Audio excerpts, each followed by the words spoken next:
Dear King, just as a tree with a fire burning in the hollow of the trunk gradually dries up, we are drying up due to the fire of hunger in our stomachs.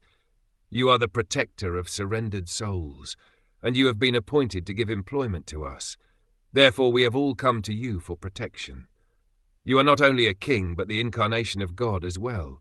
Indeed, you are the king of all kings. You can give us all kinds of occupational engagements, for you are the master of our livelihood.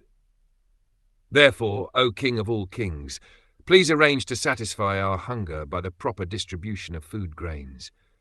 Please take care of us, lest we soon die for want of food. It is the duty of the king to see that everyone in the social orders Brahman, Kshatriya, Vaishya and Shudra is fully employed in the state. Just as it is the duty of the Brahmins to elect a proper king, it is the duty of the king to see that all the Varnas Brahman, Kshatriya, Vaishya and Shudra are fully engaged in their respective occupational duties. It is here indicated that although the people were allowed to perform their duties, they were still unemployed. Although they were not lazy, they still could not produce sufficient food to satisfy their hunger.